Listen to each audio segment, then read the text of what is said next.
Okay, so this one, now we just use that trick. It's ugly, but the calculus is simple. We plug in this bound and multiply that by the derivative of that. Because we're taking f prime. We're trying to find f prime. This is f of x. So all I gotta do, t plus 1 is at 7x cubed minus sine x plus 1 over the cube root of x to the 5th. Oops, daisy. Plus 1.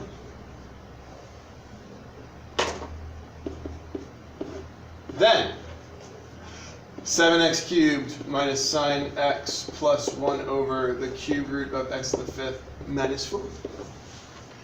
Then all I have to do, he said in air quotes,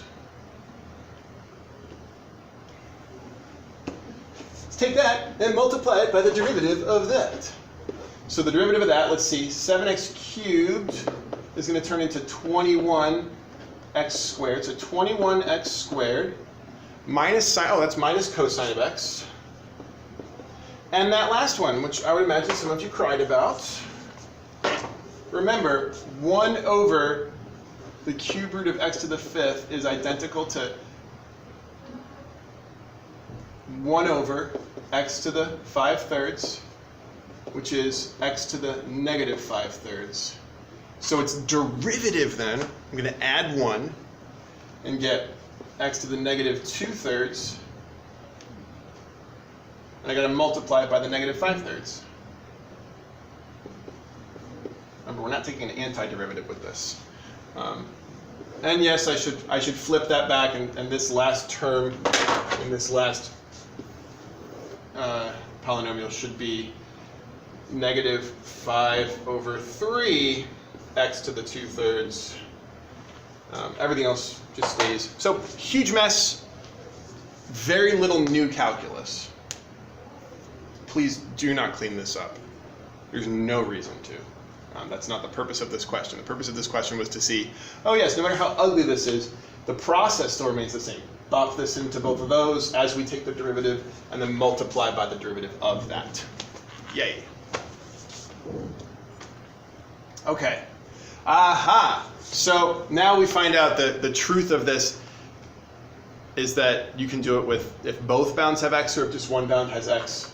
There's a couple ways to handle this. I'm just going to do it the way that I like, which right now, the number is just going to disappear. And I can show that. If I plug this in, I'm going to do 6 squared plus 6. But then the derivative of 6 is 0. Then I'm going to plug in x squared plus x. I'll plug the x in. Sorry, I didn't put plus in. And what's the derivative of x? Oh yeah, 1. So in the same way with integrals, when we take the top bound minus the bottom bound, here we take the top bound minus the bottom bound. And so it turns out that this is negative x squared minus x, and that's the final answer to that derivative. So I feel like at this point I should probably tell like Miguel or Muhammad to stop talking about Stalin right now. Okay. Okay, f prime. Okay, similar situation.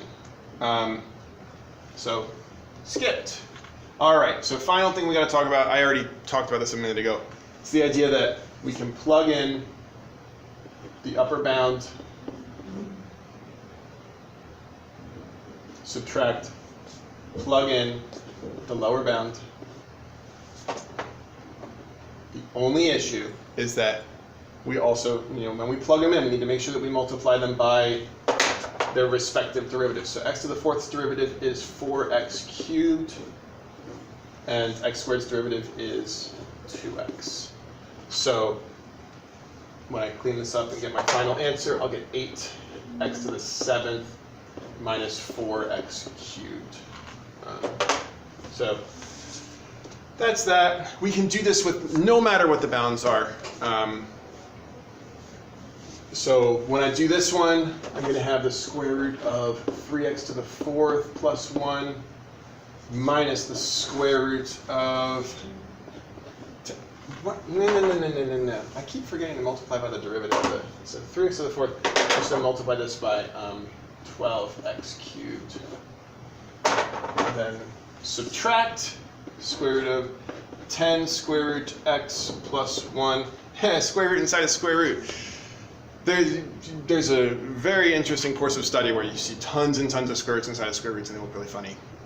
Okay, times the derivative of that, which would be,